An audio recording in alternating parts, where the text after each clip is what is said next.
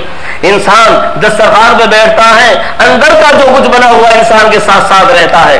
اگر اسے 10 صورتیں یاد ہیں دسترخوان پر بیٹھ کے بھی وہ یاد ہیں، اگر دل میں ایمان ہے تو دسترخوان پہ بھی ایمان ہے، اندر کفر ہے تو دسترخوان پر بھی ہے۔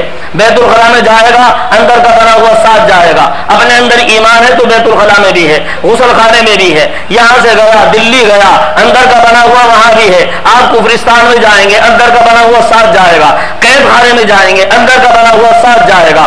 چور آپ کو پکڑ لیں لیکن آپ کے اندر کی جو مایا ہے وہ تب بھی آپ کے ساتھ ہے، آپ کو پکڑ لیں گے لیکن اندر کی جو مایا ہے کوئی اس کو چوری نہیں کر سکتا، کوئی گرفتار نہیں کر سکتا، کوئی اس کے اوپر داغا نہیں ڈال سکتا۔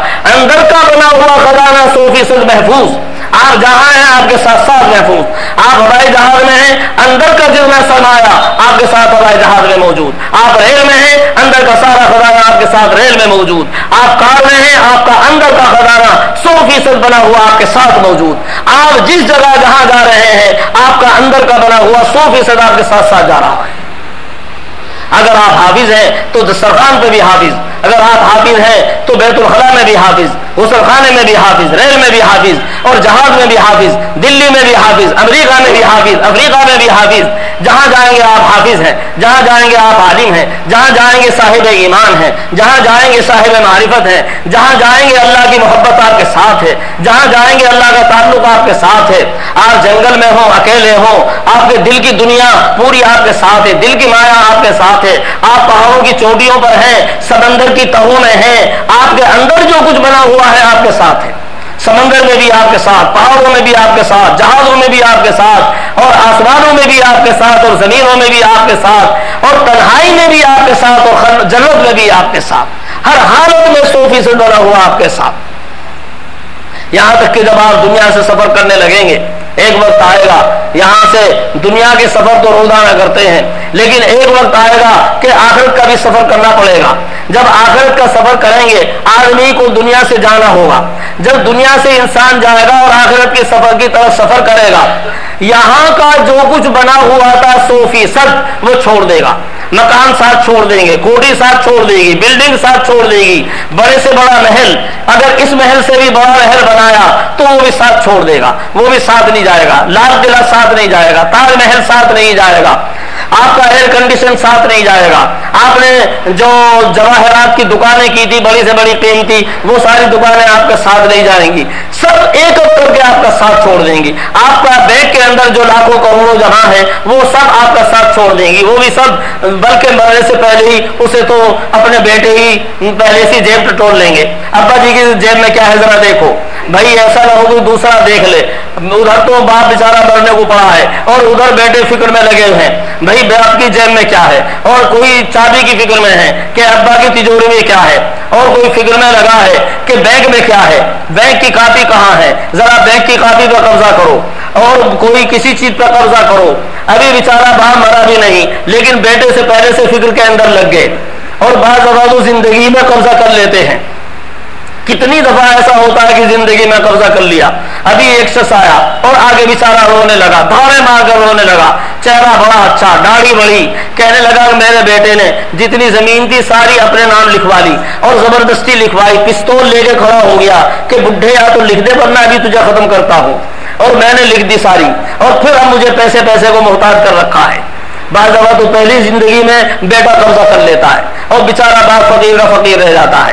ہمارے یہاں میرٹھ میں خود ایک حاجی صاحب بیچارے بہت اچھے نیک آدمی، لیکن اولاد نے وہ مکان پہ قبضہ کر لیا، اور کاروبار کا قرضہ کر لیا، ان کا جو نقدی تھی اس پہ قرضہ کر لیا، ان کی دکانیں تھی 5-6 دکانیں ان سے کرایہ آتا تھا، اب وہ ان دکانوں پہ بھی قرضہ کر لیا، بیٹھک تھی بیٹھنے کے لیے، کہا کہ تجھے بڈھے کیا ضرورت ہے اوپر رہا کر، اب ہم بیٹھک میں ہم رہیں گے، وہ بیٹھک پہ زبردستی قرضہ کر لیا، دکانوں کو کہ کرایہ ہم لیں گے، تو اکیلا ہے، اب بڈھے تجھے کیا ضرورت ہے، اور ہمارے بیوی بچے ہیں اس لیے دکانوں کا کرایہ ہم کو چاہیے، اور بھائی میں کیا کہوں گا، میں کہاں سے کھاؤں گا، تو بیٹے جواب دیتے ہیں کہ کون سا تو ٹک گیا سے پہلے، ہاتھ پیر تو چل رہے ہیں، کھا کما۔ یہ بیٹے ہیں جو بیٹے جواب دے رہے ہیں، ان بیٹوں کے لیے کتنی دعائیں کی ہوں گی، کن تمناؤں سے مکان بنائے، کن تمناؤں سے دکانیں بنائی، لیکن پہلے ہی دوسروں نے پہلے قبضہ کر لیا۔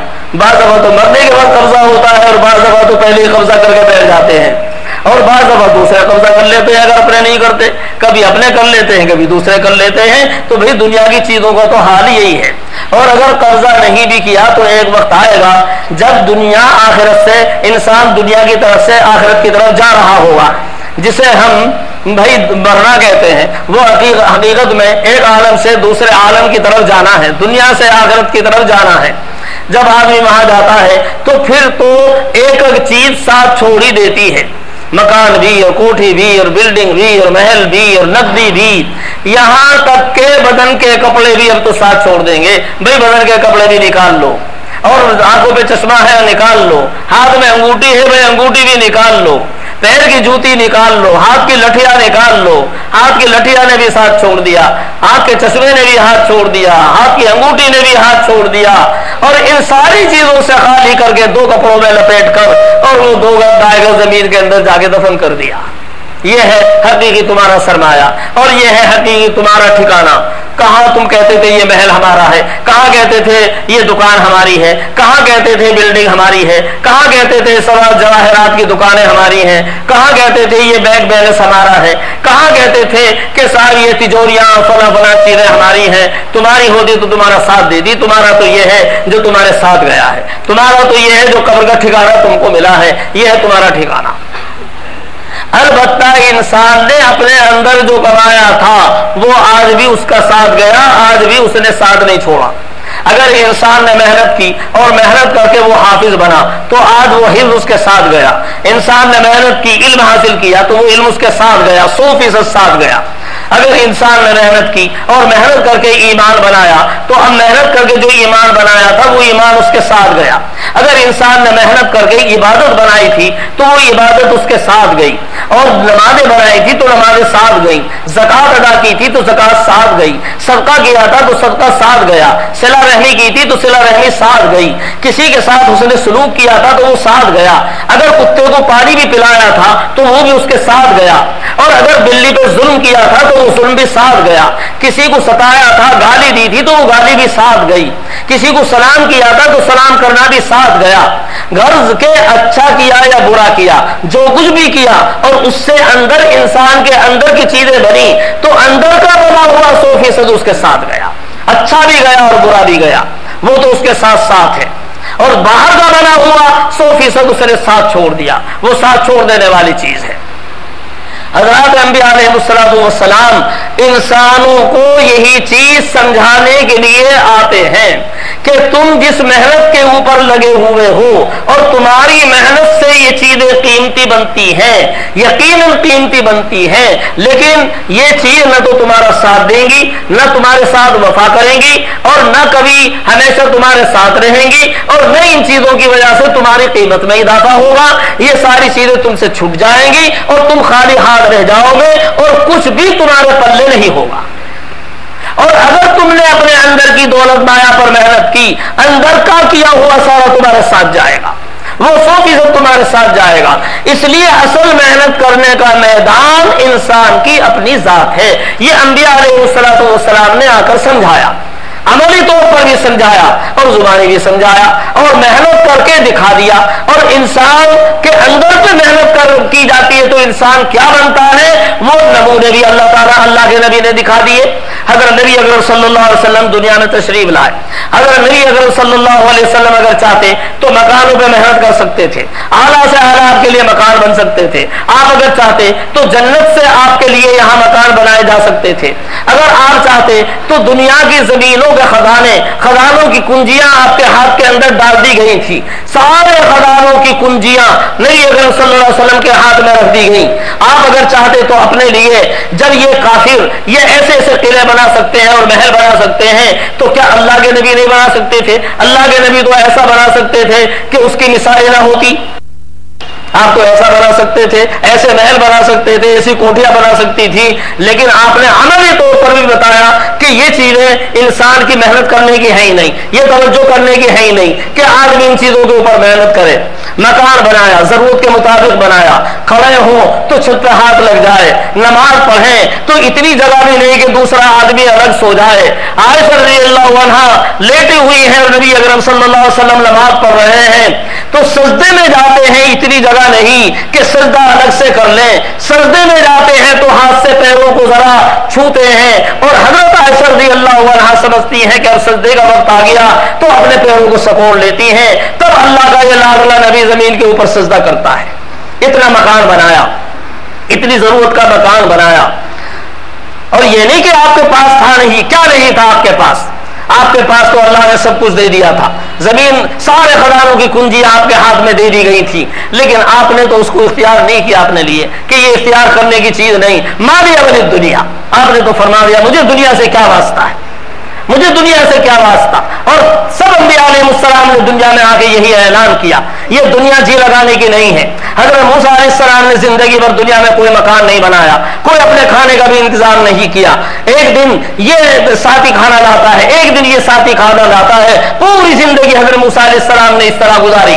انہوں نے عرض بھی کیا کہ پروردگار تیرا عظیم معاملہ ہے, میرے کھانے کا بھی انتظام یہ نہیں ہے بلکہ آج یہ کھلا رہا ہے, آج یہ کھلا رہا ہے. اللہ نے فرمایا کہ اے میرے لاڈلے, میں اپنے لاڈلوں کا دنیا کا فکر بھی دوسروں کے اوپر ڈال دیتا ہوں, اور میں اپنے لاڈلوں کے دلوں میں ان کے اپنے کھانے پینے کا فکر بھی نہیں رکھتا. اس لیے میں نے تمہارے کھانے کا فکر بھی دوسروں کے اندر ڈال رکھا ہے. آج یہ کھلاتا ہے, کل کو یہ کھلاتا ہے. یہ میری کوئی ناراضگی کی بات نہیں, یہ تو دوستی کی بات ہے, یہ تو محبت کی بات ہے. جو تمہارے کھانے کا فکر بھی میں نے دوسروں پہ ڈالا ہے, اور تمہارے کھانے کی فکر بھی تمہارے اندر نہیں رکھی کہ تم اپنے کھانے کا بھی فکر کرو. اللہ کے نبی تو دنیا سے بالکل اس طرح کنارہ کر کے جاتے ہیں جیسے دنیا سے کوئی واسطہ ہی نہیں. حضرت نبی اکرم صلی اللہ علیہ وسلم نے دوسروں کو بھی یہ بتایا دنیا میں کیسے رہیں.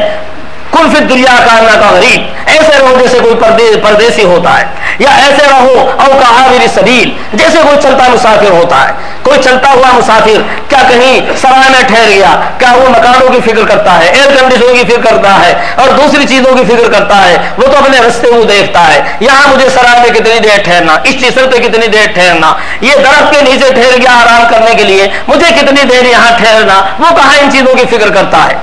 تو جیسے ایک مسافر, چلتا رستہ مسافر, یا جیسے کوئی پردیسی, اس طرح تم زندگی گزارو. اگر صبح ہے تو شام کی فکر مت کرو, اور شام ہے تو صبح کا یہ مت کرو کہ ہمیں صبح بھی ہوگی. تم زندگی اس طرح گزارو. اللہ کے نبی نے دوسروں کو بھی یہ بتایا, اپنے لیے بھی یہ بتایا. آپ کے سامنے خزانے آئے, خزانے لا کے ڈال دیے گئے. آپ نے فرمایا تقسیم کرو. شام کو تقسیم, سارے کا سارا تقسیم کر دیا. لاکھوں آئے, شام تک خزانہ سب کے سب تقسیم کر دیے. عصر کی نماز پڑھی, نماز پڑھنے کے بعد آپ نے سلام پھیرا اور تیزی سے جلدی سے گھر میں گئے. لوگوں کو بھی بڑا تعجب ہوا, کوئی حضرت کیا ہوا, اتنی تیزی سے گھر میں گئے اور پھر اتنی جلدی آپ آئے, اتنی جلدی, اور پھر کیا سب کو حیرت ہوئی. آپ نے فرمایا اس سونے کا ایک ڈلا تھا, میں نے سمجھا کبھی میں بھول نہ جاؤں اور وہ تقسیم کرنے سے رہ جائے, اس لیے اسے تقسیم کرنے کا حکم دے کے آیا ہوں. ایسا نہ ہو کہ رات میں اس حالت میں گزاروں کہ وہ دنیا کی یہ دولت میرے پاس ہو. میں نہیں چاہتا کہ یہ دنیا کی دولت میرے گھر میں رہے اور میں اس حالت کے اندر رات گزاروں. آپ نے اپنے گھر میں اس کے ہوتے ہوئے رات گزارنا بھی پسند نہیں کیا. حضرت بلال رضی اللہ عنہ کو کہا کتنا بچ گیا, کہ جی اتنا بچ گیا. اچھا غربا میں تقسیم کر دو, پھر بھی بچ گیا. عشاء کی نماز پڑھی, اب کتنا بچا, کہ جی ابھی بچ گیا, ضرورت مند نہیں ملے, کہ اچھا تو پھر ہم آج گھر میں نہیں جائیں گے. آج ہم گھر میں نہیں جائیں گے، نبی کے پاس گھر میں کچھ ہو اور وہ نبی رات میں اس حال میں رات گزارے، یہ نبی کے لیے مناسب نہیں۔ آپ گھر میں تشریف نہیں لے گئے۔ صبح کے وقت حضرت بلال رضی اللہ عنہ نے تقسیم کرنا شروع کیا۔ تقسیم ہوتے ہوتے ہوتے جب سب تقسیم ہو گیا، اللہ کے نبی کو آگے بتایا، حضرت سب تقسیم ہو گیا، کہا الحمدللہ، اور چہرہ مبارک خوشی کی وجہ سے دھڑک اٹھا، آپ کا چہرہ درج گیا، سارا خرچ ہو گیا، جو گستاخ اپنے پاس نہیں رہا، ذمہ داری ختم ہو گئی، ہم نے جتنا تھا اللہ کے بینک میں خزانے میں جمع کر دیا، ہمارے پاس ہے تو خطرہ ہے، ہمارے پاس ہے تو ڈاکو کا خطرہ ہے، چور کا خطرہ ہے، بینک میں جمع کر دیں گے تو اب خطرے سے محفوظ ہو گیا۔ لیکن یہ دنیا کے بینکوں میں جمع کیا، یہ بھی خطرہ، موت آئے گی تو سارا یہاں رہ جائے گا، خطرہ ہے اس کے اوپر بھی۔ اللہ کے خزانوں میں جمع ہو گیا، اب کوئی خطرہ نہیں۔ اللہ کے نبی جو کچھ آتا ہے اللہ کے خزانوں میں جمع کر دیتے ہیں، اب کوئی خطرے کی بات نہیں، تو چہرہ خوشی سے دمک اٹھا۔ آج وہ بیگ میں ہوتا ہے ہزاروں لاکھوں اور دن درازہ پھرتا ہے، کوئی خطرہ نہیں، جیب میں بھی ملتا ہے تو خطرہ ہوتا ہے، اور بیگ میں خزانے میں محفوظ تو کوئی خطرہ نہیں، اور اللہ کے خزانوں میں جمع ہوئے تو پھر کیا خطرہ۔ اللہ کے نبی نے دنیا کو یہی بتایا، اس طرح رہو، اور دنیا میں کیا زندگی گزارنا آپ نے تو بتا دیا۔ حضرت عائشہ رضی اللہ تعالیٰ عنہ فرماتی ہیں، ہم ایک چاند دیکھتے اور دو چاند دیکھتے اور تین چاند دیکھتے، اور اللہ کے نبی کے گھروں میں آگ نہیں سلگتی تھی۔ دو چاند نظر آ جاتے اور تین چاند نظر آ جاتے، اور اللہ کے نبی کے کسی گھر میں آگ نہیں سلگتی تھی، چولہا نہیں جلتا تھا، کھانا نہیں پکتا تھا۔ پوچھا پھر کائے تو گزارا ہوتا تھا، کیسے گزارا کرتی تھی؟ عائشہ رضی اللہ عنہا فرماتی الاسودان، کھجور اور پانی پہ گزارا کرتے، 2 مہینے گزر جاتے، 3 مہینے گزر جاتے، اور کھجور اور پانی پہ گزارا کرتے۔ کھجور پی لیا اور کھجور کھا لی اور اوپر سے پانی پی لیا، اور کہیں سے دودھ آ گیا، اللہ کے نبی کو کے گھر میں کسی نے دودھ انصاری نے پہنچا دیا، تو اس دودھ کو ہمیں پلا دیتے، اس سے ہم اپنا گزارا کر لیتے۔ حضرت عائشہ رضی اللہ عنہ فرماتی ہے کہ اللہ کے نبی نے چھلیاں نہیں دیکھی، چھلیوں کا دستور اس وقت میں نہیں تھا، چھلیاں نہیں تھی تو پھر آٹا کیسے پکاتے؟ جو کا آٹا ہوتا کہ جو کا آٹا ہم پیستے اور پیسنے کے بعد پھونک مار دیتے، جو موٹا ہوتا اڑ جاتا اور باقی کو ہم پکا لیتے۔ اللہ کے نبی نے میدا کی روٹی نہیں کھائی، میدا نہیں ہوتا تھا اس وقت میں، جو کی روٹی، اور وہ بھی چھلنی کے بغیر چھلنی کے پوری زندگی اللہ کے نبی نے اس طرح گزار دی۔ دنیا کو بتایا کہ دنیا تو اس طرح بھی گزر جائے گی، اور یہ دنیا تو بس اتنی ہی ہے کہ اس سے تو آدمی اپنی زندگی پوری کر لے، باقی یہ دنیا اور اس میں اپنا وقت زیادہ لگایا جائے اور اپنے آپ کو اس میں کھپایا جائے، یہ دنیا اس لیے نہیں ہے۔ اسی محنت پر آپ نے اپنے سارے گھرانے کو بھی لگایا، یہ نہیں کہ خود اپنا جمع کر لیتے اور اپنی گھر والیوں کے لیے جمع کر دیتے۔ آپ نے جو کچھ چھوڑا، حدیث کی کتابوں میں پڑھو، نہ کوئی دینار چھوڑا، نہ کوئی درہم چھوڑا، اور نہ آپ نے کچھ اور گھر میں اثاثہ چھوڑا۔ اگر چھوڑا آپ نے خچر چھوڑا، اگر چھوڑا آپ نے تو ایک اور کوئی صدقہ جو تھا باغ، وہ صدقہ تھا آپ کے پاس، تھا تو ہتھیار تھا، جو تھا تو یہ تھا، اس کے علاوہ کوئی اور چیز اللہ کے نبی کے گھر میں نہیں تھی۔ جو کچھ تھا سب اللہ کے خزانوں میں جمع کر دیا۔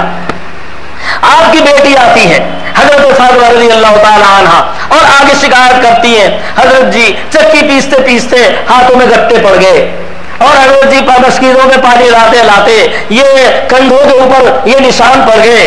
حضرت نبی اکرم صلی اللہ علیہ وسلم وہاں موجود نہیں تھے۔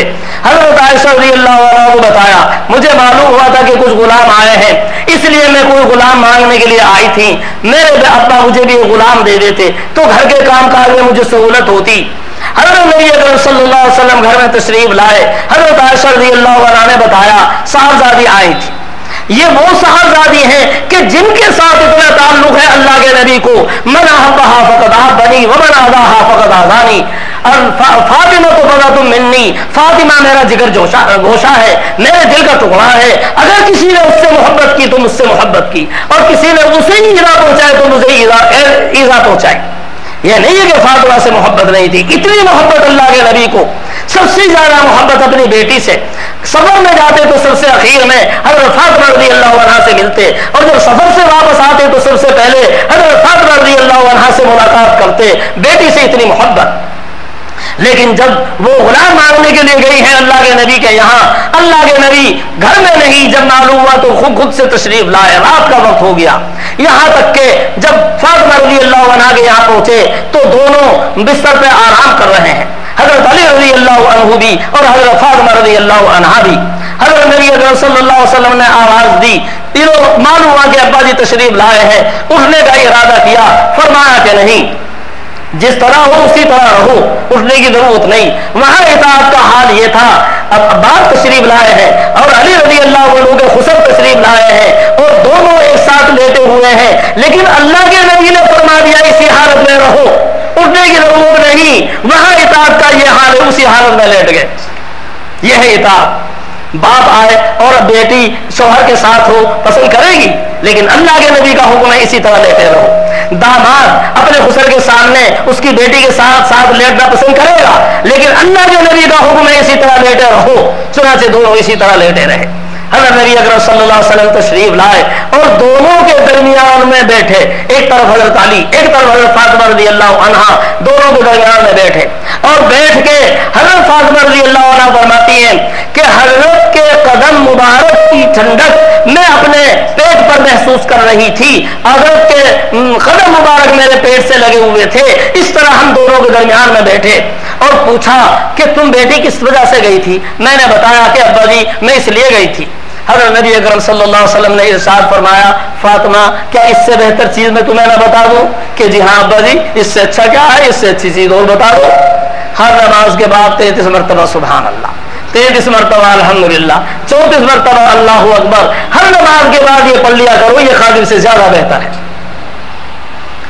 ایسی لاڈلی بیٹی، لیکن ان کو نہیں بتایا کہ دنیا کی یہ ساری چیزیں یہ توجہ کے قابل نہیں ہیں، اپنی آخرت کی فکر کرنی ہے، دنیا تو جس طرح گزری گزر جائے گی، لیکن بھائی اصل تو آخرت کی فکر کرنی ہے۔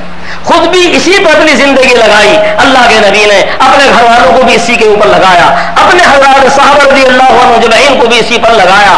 آپ نے محنت کی، مکانوں پہ محنت نہیں کی، مسجد بھی اپنا معمولی سی بنا لی، کھجور کی چھڑیاں اور پتھر کے ٹکڑے وہ جمع کیے اور مسجد بھی بن گئی۔ مسجد میں چراغ بھی 100 ہجری کے اندر جلا، نبی اکرم صلی اللہ علیہ وسلم کی ان چیزوں کی طرف توجہ نہیں کی، لیکن محنت کی تو کس پر کی؟ آپ نے انسانوں پر محنت کی، ان کے دلوں پر محنت کی، ان کے ایمانوں پر محنت کی، اور آپ نے محنت کر کے حضرت ابوبکر صدیق رضی اللہ عنہ کو ابوبکر صدیق بنایا، عمر فاروق کو عمر فاروق بنایا، عثمان غنی کو عثمان غنی بنایا، حضرت علی کو حضرت علی بنایا۔ آپ نے محنت کر کے بلال کو بلال بنایا۔ کہاں ایک پکارا کلوتا غلام، اور آپ کی محنت کرنے سے آج وہ غلام ایسا بنتا ہے۔ اللہ کے نبی فرماتے ہیں کہ بلال کون سا تم عمل کرتے ہو؟ کیوں؟ حضرت فرماتے ہیں کہ میں جب جنت میں گیا تو میں نے اپنے آگے آگے تمہارے پیروں کی آہٹ محسوس کی، جیسے تم میرے آگے آگے جا رہے ہو، کون سا ایسا عمل کرتے ہو؟ بلال رضی اللہ عنہ کہتے ہیں حضرت جی عمل تو کچھ نہیں ہے، بس میں نے یہ طے کر رکھا ہے جب وضو ٹوٹ جاتا ہے وضو کر لیتا ہوں اور 2 رکعت نماز پڑھ لیتا ہوں، بس میں نے یہ طے کر رکھا ہے۔ فرمایا کہ ہاں اسی وجہ سے اللہ نے تم کو یہ چیز دی ہے۔ کہا حبشی غلام، کالا کلوٹا، کوئی بات کرنے کے لیے بھی تیار نہیں، لیکن جب اللہ کے نبی نے اس کالے کلوٹے غلام کے اوپر محنت کی، دنیا کا کوئی آدمی بات کرنے کے لیے تیار نہیں، لیکن اب اس کا وہ مقام بنتا ہے کہ اللہ کے نبی کے سامنے جنت میں آگے آگے جا رہے ہیں، خادمانہ غلامانہ خادمانہ انداز پہ آگے آگے ان کی آواز اور پیروں کی سرسراہٹ محسوس ہو رہی ہے۔ آپ نے محنت کی تو بلال بنے، آپ نے محنت کی، کتنے صحابہ کیا نمونہ چھوڑ کر گئے نبی اکرم صلی اللہ علیہ وسلم۔ اس جماعت سے مقدس جماعت نہ کبھی پہلے دنیا میں کسی نے دیکھی نہ بعد میں دیکھی، ایسا نمونہ چھوڑ کر گئے اللہ کے نبی، کیسا نمونہ چھوڑ کر گئے۔ اس کی بھائی وقت ختم ہو گیا، اب بتانے کا وقت نہیں، کیسا نمونہ چھوڑ کر گئے، کیسا معاشرہ آپ چھوڑ کر گئے۔ کوئی گناہ کی ہمت نہیں کرتا اور جرأت نہیں کرتا اور ارادہ نہیں کرتا، اور اگر بشری تقاضے پہ کوئی گناہ بھی ہو جاتا ہے، کوئی فوج نہیں پکڑتی اور کوئی پولیس نہیں پکڑتی اور کوئی سپاہی نہیں پکڑتے، وہ آدمی خود بے چین ہوتا ہے اور آ کے عرض کرتا ہے اللہ کے نبی طاہر نہیں، مجھے پاک کر دیجئے، حضرت جی مجھے پاک کر دیجئے۔ بھائی کیا ہوا؟ حضرت جی مجھ سے زنا ہو گیا۔ آپ ادھر سے اعراض کر لیتے ہیں، ادھر سے ادھر کو اعراض کر لیتے ہیں، اور پھر بھی جب وہ باز نہیں آتا